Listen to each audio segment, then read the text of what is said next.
ውድ የመጽሐፍ ቅዱስ ንባብ ቤተሰቦቻችን የጌታ ጸጋ በያላችሁበት ይብዛላችሁ። ይሄ የመጽሐፍ ቅዱስ ንባብ ጉዟችን ነው። መስከረም 1 ዘፍጥረት 1 ብለን ጀምረን እስከ ጳጉሜ 5 ራዕይ 22 ድረስ ነው በጌታ ጸጋ የምንጓዘው። ዛሬ 132ኛ ቀናችን ነው። በዚህ ቀን ደግሞ ከዕዝራ ምዕራፍ 4 እስከ 6 ድረስ ያለውን እናነባለን። አብረን እናንብብ። በጌታ በኢየሱስ ስም አነባለሁ። ዕዝራ ምዕራፍ 4 የይሁዳና የብንያምም ጠላቶች ምርኮኞቹ ለእስራኤል አምላክ ለእግዚአብሔር መቅደስ እንደሰሩ ሰሙ።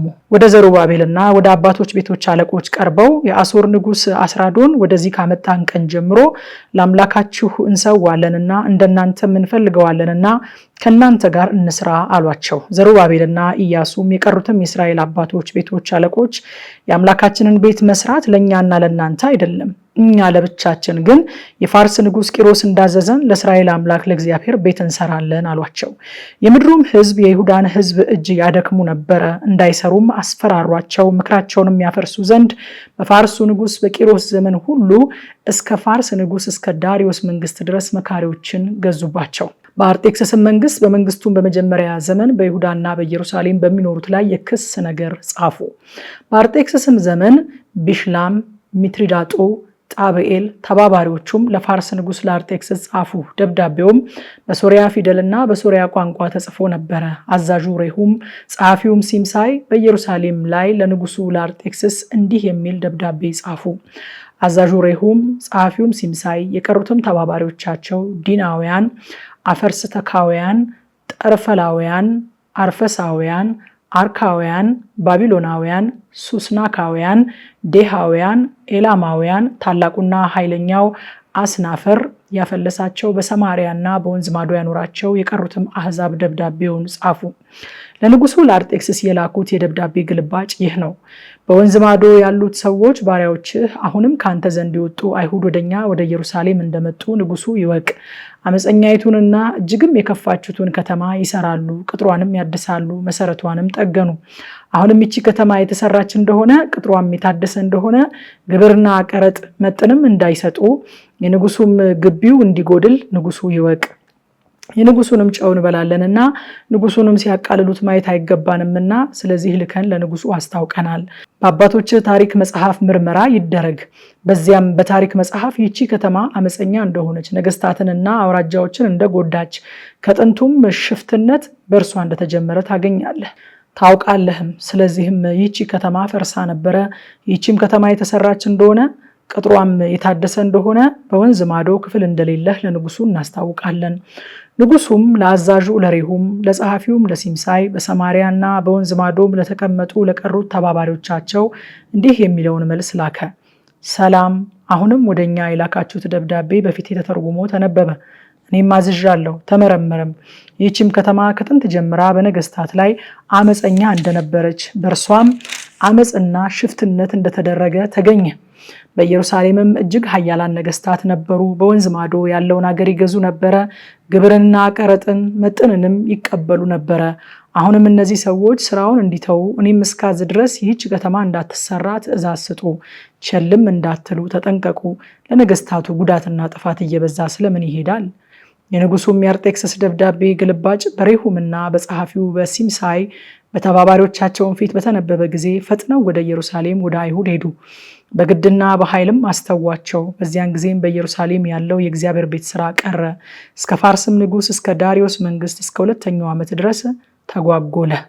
ዕዝራ ምዕራፍ 5 ነቢያቱም ሐጌና የአዶ ልጅ ዘካርያስ በይሁዳና በኢየሩሳሌም ለነበሩ አይሁድ በእስራኤል አምላክ ስም ትንቢት ተናገሩላቸው። በዚያን ጊዜም የሰላትያል ልጅ ዘሩባቤል የኢዮሴዴቅ ልጅ ኢያሱ ተነስተው በኢየሩሳሌም ያለውን የእግዚአብሔርን ቤት መስራት ጀመሩ።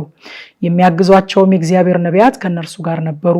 በዚያም ዘመን በወንዝ ማዶ የነበረው ገዢ ተንትናይ ደግሞ ሰተርቡዝናይ ተባባሪዎቻቸውም ወደ እነርሱ መጥተው ይህን ቤት ተሰሩ ዘንድ ይህንንም ቅጥር ታድሱ ዘንድ ያዘዛችሁ ማን ነው አሏቸው። ደግሞም ይህንን ስራ የሚሰሩ ሰዎች ስም ማን ነው ብለው ጠየቋቸው። የአምላካቸው ዓይን ግን በአይሁድ ሽማግሌዎች ላይ ነበረ። ይህም ነገር ወደ ዳሪዮስ እስኪደርስ ድረስ መልሱም በደብዳቤ እስኪመጣ ድረስ አልከለከሏቸውም። በወንዙ ማዶ የነበረው ገዢ ተንትናይ ደግሞም ሰተርቡዝናይ ተባባሪዎቹም በወንዙ ማዶ የነበሩት አፈርስካውያን ወደ ንጉሱ ወደ ዳሪዮስ የላኩት የደብዳቤው ግልባጭ ይህ ነበረ። እንዲህ የሚል ደብዳቤ ላኩለት። ለንጉሱ ለዳሪዮስ ወደ ታላቁም አምላክ ቤት እንደሄድን ንጉሱ ይወቅ። እርሱም በትልቅ ድንጋይ ተሰራ፣ በቅጥሩም ውስጥ እንጨት ተደረገ። ያም ስራ በትጋት ይሰራል፣ በእጃቸውም ይከናወናል። እነዚያንም ሽማግሌዎች ይህን ቤት ተሰሩ ዘንድ ይህንንስ ቅጥር ታድሱ ዘንድ ያዘዛችሁ ማን ነው ብለን ጠየቅናቸው።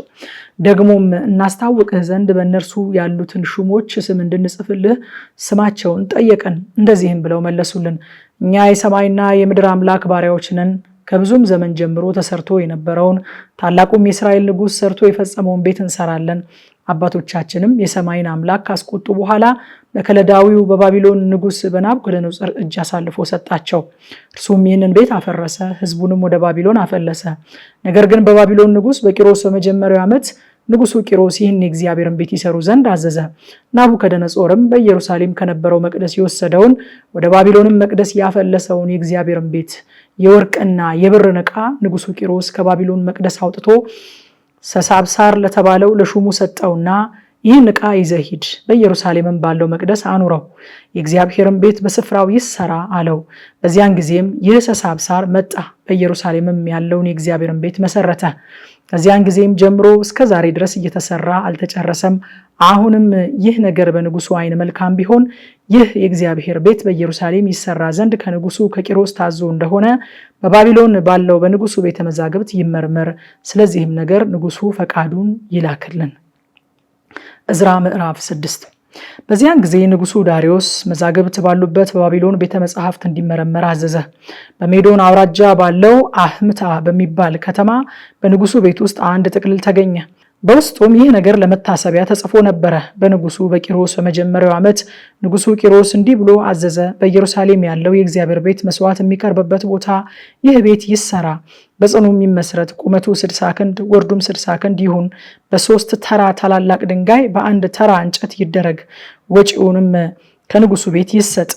ናቡከደነፆርም በኢየሩሳሌም ካለው መቅደስ ወስዶ ወደ ባቢሎን ያመጣው የእግዚአብሔር ቤት የወርቅና የብር ዕቃ ይመለስ፣ በኢየሩሳሌምም ወዳለው መቅደስ ወደ ስፍራው ይወሰድ፣ በእግዚአብሔርም ቤት ይኑር። አሁንም አንተ በወንዝ ማዶ ያለኸው የአገሩ ገዢ ተንትናይ፣ ደግሞም ሰተርቡዝናይ፣ በወንዝ ማዶ ያሉ ተባባሪዎቻችሁ አፈርስካውያን ከዚያ ራቁ፣ ይህም የእግዚአብሔር ቤት ይሰራ ዘንድ ተዉ። የአይሁድም አለቃና የአይሁድንም ሽማግሌዎች ይህንን የእግዚአብሔርን ቤት በስፍራው ይሰሩ ዘንድ ተዋቸው። ይህንን የእግዚአብሔርን ቤት ይሰሩ ዘንድ ለአይሁድ ሽማግሌዎች የምታደርጉትን በወንዝ ማዶ ካለው አገር ከሚመጣው ግብር ከንጉሱ ገንዘብ ለእነዚህ ሰዎች ወጪውን በትጋት እንድትሰጧቸው ስራም እንዳታስፈቷቸው አዝዣለሁ። ለሰማይ አምላክ ለሚቃጠል መስዋዕት የሚያስፈልገውን ወይፈኖችና አውራ በጎች ጠቦቶችም በኢየሩሳሌምም እንዳሉ እንደ ካህናቱ ቃል ስንዴና ጨው፣ የወይን ጠጅና ዘይት ዕለት ዕለት ያለማቋረጥ ስጧቸው። ይኸውም ለሰማይ አምላክ ጣፋጭ ሽቱ የሆነውን መስዋዕት ያቀርቡ ዘንድ ለንጉሱና ለልጆቹም ዕድሜ ይጸልዩ ዘንድ ነው። ይህንንም ትእዛዝ የሚለውጥ ሁሉ ምሰሶ ከቤቱ ተነቅሎ እርሱ ይሰቀልበት፣ ቤቱም የጉድፍ መጣያ ይደረግ ብዬ አዝዣለሁ። ስሙንም በዚያ ያኖረው አምላክ ይህንን ይለውጡ ዘንድ በኢየሩሳሌም ያለውን የእግዚአብሔርን ቤት ያፈርሱ ዘንድ እጃቸውን የሚዘረጉትን ነገስታትና አሕዛብ ሁሉ ያጥፋ። እኔ ዳሪዮስ ይህን አዝዣለሁ፣ በትጋት ይፈጸም። ንጉሱም ዳሪዮስ እንደላከው ቃል በዚያን ጊዜ በወንዝ ማዶ ያለ ገዢ ተንትናይ፣ ደግሞ ሰተርቡዝናይ፣ ተባባሪዎቻቸውም እንዲሁ ተግተው አደረጉ። የአይሁድም ሽማግሌዎች በነቢዩ በሐጌና በአዶ ልጅ በዘካርያስ ትንቢት ሰሩ፣ ተከናወነላቸውም። እንደ እስራኤልም አምላክ ትእዛዝ፣ እንደ ፋርስም ነገስታት እንደ ቂሮስና እንደ ዳሪዮስ እንደ አርጤክስስም ትእዛዝ ሰርተው ፈጸሙ። ይህም ቤት በንጉሱ በዳሪዮስ መንግስት በ6ኛው ዓመት አዳር በሚባል ወር በ3ኛው ቀን ተፈጸመ። እስራኤልም ልጆች ካህናትና ሌዋውያን የቀሩትን ምርኮኞች የዚህን የእግዚአብሔርን ቤት ቅዳሴ በደስታ አደረጉ። በዚህም በእግዚአብሔር ቤት ቅዳሴ 100 ወይፈኖችና 200 አውራ በጎች 400ም ጠቦቶች አቀረቡ። ስለ ኃጢአትም መስዋዕት እንደ እስራኤል ነገዶች ቁጥር ለእስራኤል ቤት 12 አውራ ፍየሎች አቀረቡ።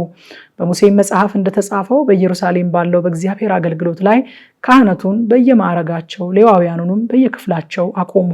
ምርኮኞቹም በመጀመሪያው ወር በ14ኛው ቀን ፋሲካውን አደረጉ። ካህናቱና ሌዋውያኑም አንድ ሆነው ነጽተው ነበረ። ሁሉም ንጹሐን ነበሩ። ለምርኮኞቹም ሁሉ ለወንድሞቻቸውም ለካህናቱም ለራሳቸውም ፋሲካን አረዱ። ከምርኮም ተመልሰው የመጡት የእስራኤል ልጆች የእስራኤልን አምላክ እግዚአብሔርን ይፈልጉ ዘንድ ራሳቸውን ከምድር አሕዛብ ርኩሰት ለይተው ወደ እነርሱ መጥተው የነበሩት ሁሉ በሉ። እግዚአብሔር ደስ አሰኝቷቸዋልና እስራኤልን አምላክ የእግዚአብሔርን ቤት ለመስራት እጃቸውን ያጸና ዘንድ የአሦርን ንጉሥ ልብ ወደ እነርሱ መልሷልና የቂጣውን በዓል 7 ቀን በደስታ አደረጉ። ከምሽቱ 3 ሰዓት በኢትዮጵያ ሰዓት አቆጣጠር ኑና አሁን ያነበብነውን ክፍል በጥልቀት እናጥና። ቲክቶክ እና ቴሌግራም ላይ በቀጥታ ስርጭት እንገናኝ። ሻሎም